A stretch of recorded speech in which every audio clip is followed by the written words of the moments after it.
시작하겠습니다. 네, 여러분 안녕하세요. 역사를 가자 뭐다? 국자답게 가르친다고 자부하는 김기현 선생님의 파이널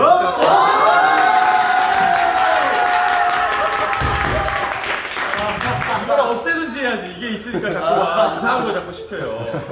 국자. 참고로 여기 한쪽에는 조준식 학생의 DNA가 묻어 있습니다. 네. 제가 깨끗하게 씻어서 세척해서 전시하도록 하겠습니다. 선생님.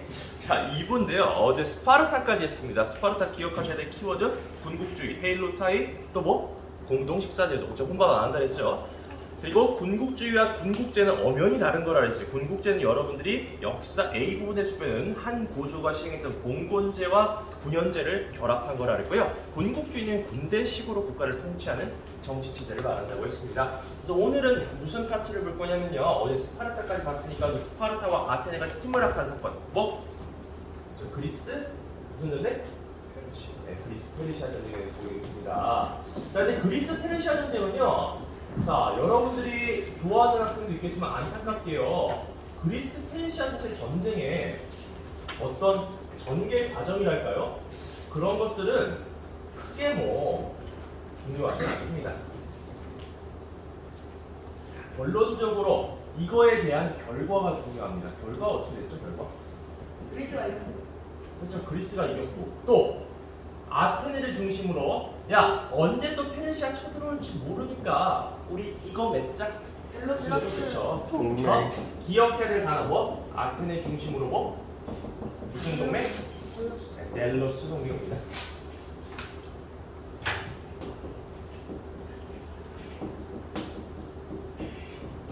자, 델로스 동맹 혼자서 너무 독식하다 보니까 어떻게 돼? 누가 뿔이 나? 거기서 스파르타가 뿔이 납니다. 자, 그래서 일어난 전쟁이 무슨 전쟁이다? 펠로폰네소스 전쟁이다.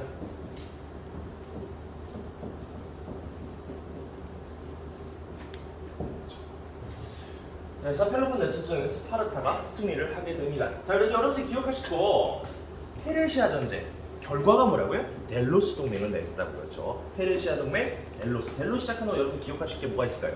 델로스. 델몬트 좋아요. 델몬트. 헬몬트. 델몬트를 뭐야? 델몬트를 어떻게? 갑자기 이름이 생각이 안 납니다.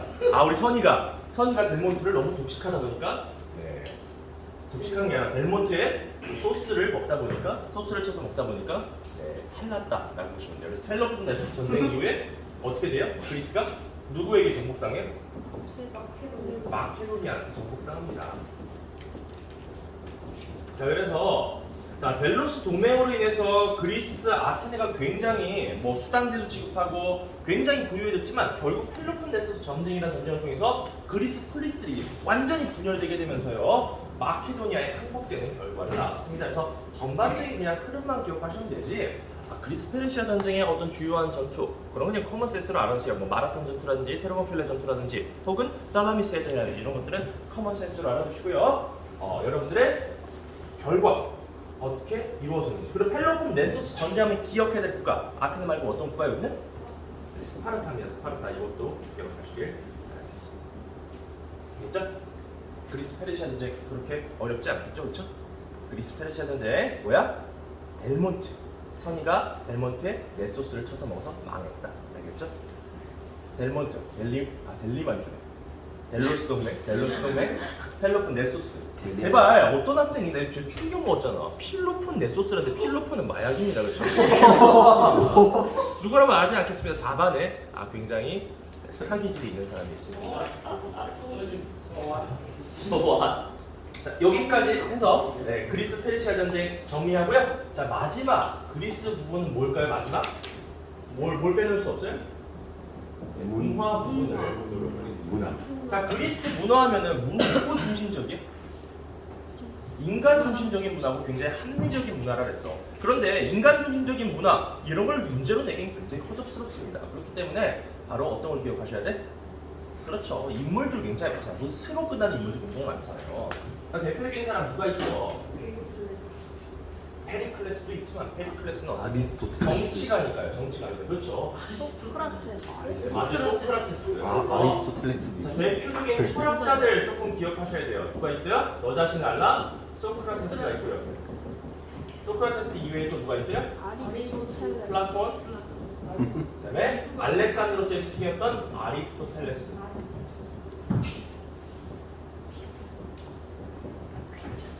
자, 그리고 또 철학자이자 역사학자를 있었어요. 역사학자를.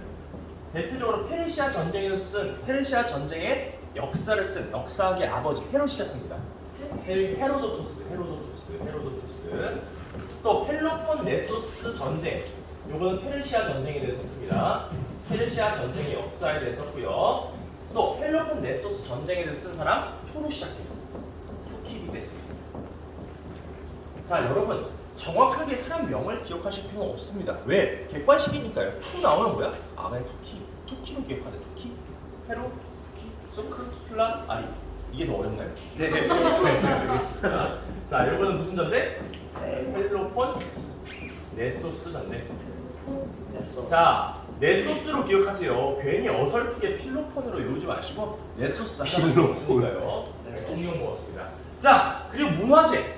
작년에 보니까 이 문화재가 안 헤어져가지고 풍락동에 있는 어떤 식당을 활용했더라고요. 뭐요?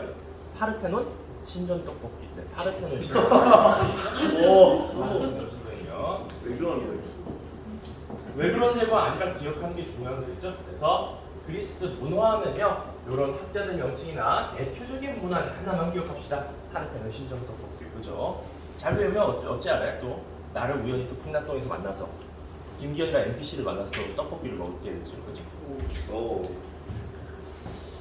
아, 감독님이 안 나온다고 여기서만 움직일 테니까 하지 마세요. 자, 여기까지 해서 그리스 문화를 정리했습니다. 그래서 그리스는요, 크게 왜 폴리스가 탄생하기 전에 어떤 문명이 있었다? 에게 문명에 대해서 보고요. 그 다음에 폴리스 대표적인 크게 아테네는 민주정을 중심으로, 그 다음에 스파르타는 군국주의, 그리스 페르시아 전쟁은 델몬트, 네소스, 탈락다. 오케이? 그렇게 기억하시면 되겠습니다. 그리고 나머지는 그냥 곁다리로, 그죠? 문화는 이런 사람 소크, 플라, 아리, 헤로, 투키, 파르테논 신전 떡볶이. 그죠? 내가 봤을 때 파르테논 신전밖에 기억 못할 것 같아요. 네, 여기까지 해서 그리스는 정리하도록 하고요. 자, 이제 두 번째는 이제 어떤 시대로 넘어갈 거냐면 이 마케도니아의 왕이었습니다. 그리스 세계를 정복한 누구? 그렇습니다. 그래서 이번 시간에는 알렉산드로스를 위주로 보도록 하겠습니다. 알렉산드로스와 관련된 이야기를 보겠습니다. 자, 우선 알렉산드로스와 관련된 첫 번째 이야기. 이 사람은 어디의 왕이에요? 마케도니아. 네, 그리스 왕 아닙니다. 헷갈리지 마세요. 마케도니아 왕입니다. 자, 근데 이 알렉산드로스도요, 무슨 소스를 하나 가지고 있어. 무슨 소스 전투? 네소스. 내 소스 말고 이 소스. 아이소스. 이 소스 전투. 승리했고요. 결국 어디를 정복해? 우리 역사 A 파티는 R로 시작하고 페로 끝난다. 페루 앞에 아케메네스 페르시아. 그렇죠? 아케메네스 왕조 페르시아를 정복합니다. 네라니요, 공부 안 했어요? 알렉산드로스가 정복한 왕조가 어디야? 아케메네스 왕조 페르시아잖아. 자, 아케메네스 왕조 페르시아를 정복하게 된 결정적인 전투가 바로 이소스 전투고요. 선생님이 뭐 기억하랬어요? 교과서 36쪽 아래 귀퉁이에 보시면은 알렉산드로스의 얼굴이 나와 있습니다. 이게 바로 그 벽화인데요. 그게 무슨 전투를 그린 거라고요? 이소스 전투를 그린 겁니다. 그래서 여기는 어디를 보자? 교과서 36쪽, 6쪽에 그 그림을 봅시다. 그렇죠? 자, 또한 알렉산드로스와 관련돼서 우리가 또 캐치해야 될 사람들이 뭐가 있냐면, 자, 알렉산드로스는 기본적으로 약간 작곡이시면서 나는 신이다. 그리고 그다음에 각 지역마다 자기 이름을 본따 가지고 도시를 짓습니다. 그 도시 이름은 알렉산드리아. 알렉산드리아를 건설합니다. 알겠죠? 자, 그리고 또 자, 알렉산드로스가 죽은 후를 뭐라고 하냐면 사후라고 합니다. 죽을 사자에 뒤울자를 써서요, 사후라고 하는데요. 알렉산드로는 말라리아 목에 엥 물려가지고 일찍 죽었어. 깨끗이 죽었단 말이야. 후손도 없어. 그래서 막 싸웠는데 대신 세계 시민주의적, 그러니까 개방적이면서도 개인주의적인, 그러니까 우리 어찌 보면은 개방적이고 개인주의는 뒤섞일 수 없는 건데 뒤섞인 이상한 문화가 항상 탄생하게 됩니다. 그 문화는 뭐라고 그러죠? 헬레니즘. 그렇죠. 헬레니즘 문화라고 합니다. 그래서 헬레니즘 문화가 탄생합니다. 그래서 헬레니즘 문화의 특징은 뭐냐면 두 가지야. 개방적, 이고 세계 시민적. 그래서 굉장히 모든 것이 다 오픈 마인드일 것 같지만 또 무슨 주의가 발달했다? 플러스 개인주의가 발달합니다. 자, 그래서 이런 세계 시민적인 마인드에서 발전한 철학이 뭐야? 야, 현재를 즐겨. 뭐 있어? 에피쿠로스. 자, 우리는 의아도 패밀리 다 형제야. 아, 일로와, 들어와. 다 이제 어울리는 거. 에피쿠로스. 야, 아니야. 개인이 철저히 절제하면서 행복은 도달할 수 있어. 무슨 아빠? 스토아. 그래서 이러한 철학도 생기게 된다라고 이렇게 한바닥으로 정리하면 알렉산드로스는 끝입니다. 끝. 자, 하지만 여기서 하나 포인트 하나 줄게요. 뭐가 있냐? 알렉산드로스도 관련된 역사 A 부분이 있습니다. 이 알렉산드로스가 어디까지 정복해 들어갑니까? 그렇죠. 인더스강 유역까지 정복해 갑니다. 자, 그러다 보니까 인도 지역을 자연스럽게 자극하게 되겠죠? 이거 안 되겠는데? 우리 인도 지역 빨리 통일해야겠어? 라고 해서 그렇습니다. 탄생한 왕조가 마우리아 왕조. 있죠? 교과서에 분명 나와 있습니다. 알렉산드로스 대왕의 치료에 자극을 받아서 마우리아 왕조가 탄생하였다라고 나와 있기 때문에 인도와도 연결된다는 거. 자, 마우리아 왕조는 뭐? 소카, 아소카 왕, 링가, 칼링가 정조. 그쵸? 상자 부르죠. 이거 어디에 기억하시면 되겠습니다. 처음 본다는 그 눈빛 교과서 보세요. 그렇죠? 자, 여기까지 해서 알렉산드로스를 마무리 짓고요. 우린 드디어 로마 제국으로 가도록 하겠습니다. 로마 제국 좀 여러분이 어려워하는데요. 로마 제국도 별거 없습니다. 지우고 갈게요. 에피쿠로스. 자, 지금 했던 것도 다 교과서에 나오는 겁니다. 혹은 역사 부도에 나와 있는 거를 자, 내가 솔직히 이것도 좀 웃기지. 내가 여러분이라면은 정말 나에게 단 1시간밖에 주어지지 않았다면 이런 거 키워드 위주로 공부하겠다라는 겁니다. 그죠? 근데 이런 키워드만 알면요. 문제 풀기가 썩 쉽지는 않지만 그래도 모르는 것보다는 낫겠죠. 절대로 뭐야? 그냥 되는 대로 찍지 말아주세요. 미스터 안. 알겠죠? 네. 절대 그럴 일 없겠죠? 네. 믿습니다. 당연하죠. 알겠죠? 네. 자, 80점 이상 안 나오면 어떡할 겁니까? 머리 박아야 돼. 아니요, 그러지 마세요. 아니, 삭발해야지. 자본주의 사회인데. 삭발해야지. 아니요, 필요 없어요. 본인 머리카락. 베스킨라빈스 파인트를 아니야, 하겐다즈 한 명씩 사주기. 하겐다즈 자, 한 명씩. 그만. 야, 삭발하면은 신과 너무 교감해서 안 돼요. 자, 로마 제국 보도록 하겠습니다. 자, 로마 제국은요, 제국의 형태를 띠기 전에 원래 뭐라 그랬어? 왕이 없는 정치 체제. 그걸 뭐라고 그랬죠? 공화정. 그렇죠, 공화정이라는 거죠. 그래서 공화정 시절에 로마 제국을 우리가 좀 눈여겨볼 필요가 있어. 자, 그럼 공화정 시기에 우리가 눈여겨볼 사건이 뭐가 있을까 하나하나 보도록 하겠습니다. 자, 일단 공화정 시기에 평민의 권익 신장을 위해서 평민의 대표를 뽑아서 뭘 선출해? 그렇죠, 호민관을 선출해. 자, 그리고 이제 그 다음에 뭘 만들어? 평민회라는 것을 만들어. 또 이 평민회의 결정이 전체 로마 공화정 전체의 법적 구속력이 있게 한 법. 포르테시우스. 그렇죠. 포르테시우스 법이 통과됩니다. 자, 이 포르테시우스 법으로 로마라는 국가는 귀족과 평민이 어떻게 돼요? 공식적으로 평등해지게 돼요. 이렇게 평등해지니까 내부적으로 싸우지 않게 되니까 내부적으로 싸우지 않게 된 축적된 에너지를 어디로 분출해? 밖으로 분출을 합니다. 그래서 카르타고와 한판 승부를 벌이게 되니 무슨 전쟁? 포에니. 이게 바로 포에니 전쟁입니다. 자, 포에니 전쟁이 누구랑 벌어진 거라고요? 로마? 네, 카르타고입니다. 그렇죠? 이 정도는 아셔야겠죠? 포에니 전쟁까지 기억을 해주시면 되겠습니다. 공화정. 자, 그럼 이게 공화정에 대한 내용인데, 그럼 공화정 나중에 어쨌든 제국이 되니까 그럼 위기가 있을 거 아니에요? 위기. 자, 공화정의 위기를 보겠습니다. 공화정의 위기 첫 번째 어떤 사건이 있어요? 자, 포에니 전쟁의 결과가 중요한데요. 그 결과로 노예들이 쏟아져 나오게 돼. 뭐 형성? 뭐 경영? 라로 시작해요. 라티푼디움. 그렇죠. 라티푼디움을 경영하게 되면서 빈부격차가 겁나 심해져요.